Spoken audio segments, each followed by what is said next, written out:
Assalamualaikum warahmatullahi wabarakatuh. Halo semua, kenalin, kami kelompok 1 Strategi Manajemen Bisnis Institut Agama Islam Tazkiyah. Kali ini kita mau bahas tentang strategi bisnis yang cocok untuk dipakai oleh bisnis penerbangan.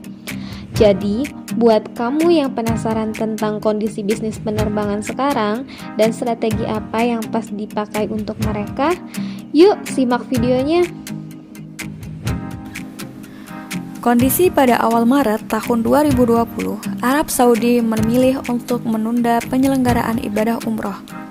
Di Indonesia sendiri sedang dihebohkan dengan harga tiket yang turun, bahkan masih perihal bonus dan juga diskon. Mulai April tahun 2020, larangan mudik mulai diberlakukan. Kementerian Perhubungan menerbitkan kebijakan untuk menutup penerbangan di dalam maupun di luar negeri.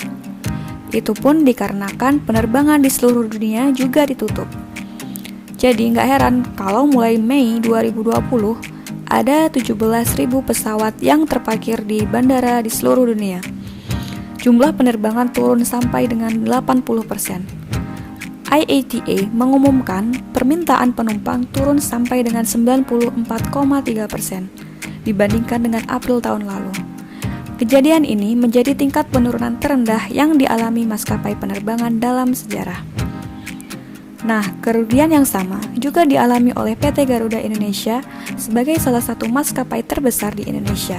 Garuda pun juga terkena imbas dari wabah pandemi ini. Ada 4 strategi yang kita gunakan untuk mencari solusi bagi masalah yang dialami PT Garuda Indonesia, mulai dari analisis SWOT, SPACE, BCG, dan QSPM. Namun, sebelum itu, kita akan lihat terlebih dahulu profil Garuda Indonesia. Orang Indonesia pasti tahu dong sama maskapai yang satu ini. Ya, Garuda Indonesia. Maskapai milik BUMN yang resmi pada Mei 1950 ini sudah melayani 90 destinasi di seluruh Indonesia dan berbagai lokasi lainnya. Konsep pelayanan yang mengedepankan keramat-tamahan dan kekayaan budaya Indonesia dengan jumlah penerbangan 600 penerbangan per hari. Garuda Indonesia Group memiliki 202 armada pesawat yang terdiri dari 144 pesawat Garuda Indonesia dan 58 armada Citylink. Visi dari Garuda Indonesia adalah membawa keramat-tamahan Indonesia ke seluruh dunia dengan target 3,5 miliar US dollar. Misi dari maskapai ini terbagi menjadi 4. Pertama, untuk pemegang saham dengan maksimalkan nilai grup untuk pengembalian pemegang saham yang lebih baik di antara maskapai regional. Kedua, untuk pelanggan dengan memberikan keramat-tamahan Indonesia yang sangat baik dan pengalaman terbaik dunia kepada pelanggan. Ketiga, proses dengan menerapkan kepemimpinan biaya dan sinergi dalam kelompok.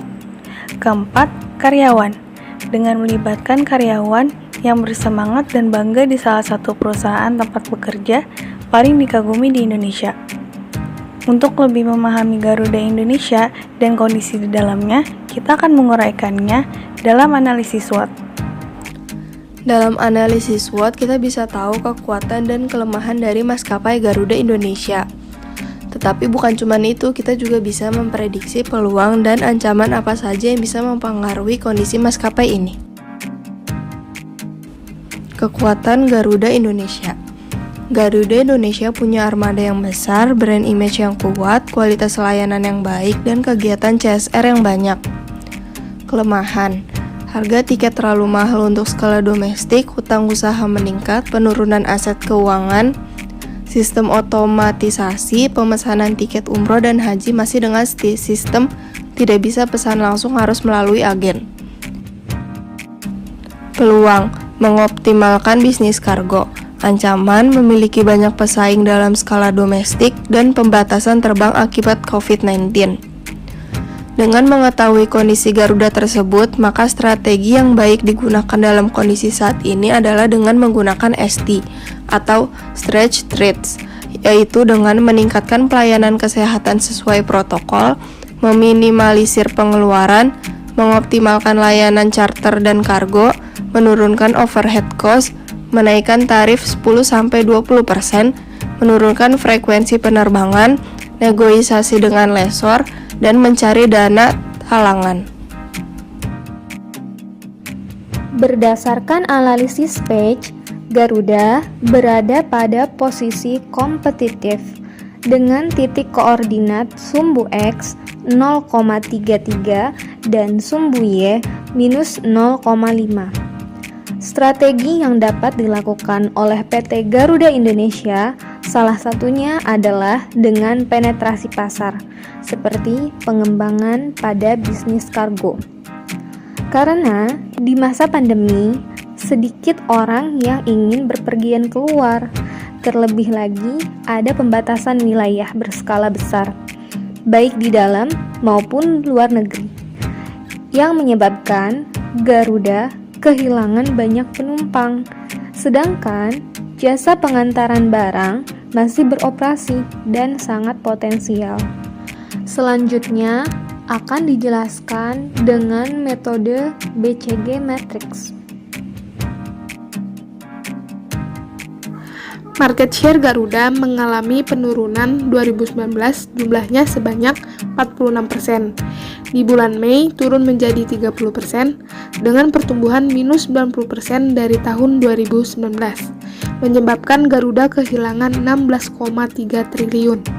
Dibandingkan dengan Lion Air yang market share-nya sebesar 50,29% pada Mei 2020 dengan pertumbuhan minus 93% dari tahun sebelumnya dan kerugian 2,5 triliun, menempatkan keduanya berada pada matriks DOC yang berarti industri airline sedang mengalami pangsa pasar yang rendah dan begitupun dengan pertumbuhannya.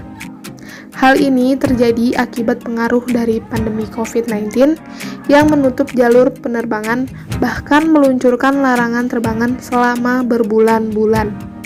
Hal itu yang menjadikan pangsa pasar Garuda sangat kecil, bahkan pertumbuhannya minus. Oleh karena itu, Garuda sedang membutuhkan banyak dana untuk pulih dan kembali. Revenue Garuda yang minus juga menjadi beban sendiri bagi perusahaan. Maka, Garuda harus berupaya untuk menemukan solusi untuk menambah pendapatan, seperti dengan mengembangkan produk yang tidak mengumpulkan banyak orang, misalnya kargo. Berdasarkan hasil perhitungan KSPM, ada 3 strategi yang kami tawarkan. Yang pertama, membuka rute baru. Yang kedua, harga tiket yang murah dengan memberikan diskon. Yang ketiga, mengoptimalkan bisnis kargo. Berdasarkan hasil perhitungan KSPM, maka strategi yang paling optimal untuk dilakukan oleh Garuda adalah dengan memaksimalkan bisnis kargo. Berdasarkan hasil laporan keuangan Garuda pada Oktober 2020, bisnis kargo internasional milik Garuda bertumbuh sampai 28,23% dari bulan sebelumnya. Sedangkan untuk domestik bertumbuh sebanyak 7,47%.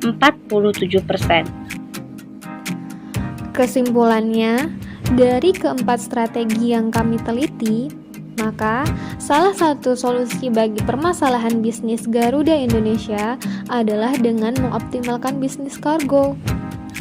Oke, kira-kira itu strategi bisnis yang cocok digunakan untuk bisnis penerbangan, khususnya Garuda. Semoga informasi yang kami share bisa jadi referensi buat kamu. Sampai ketemu di video selanjutnya. Bye. Assalamualaikum.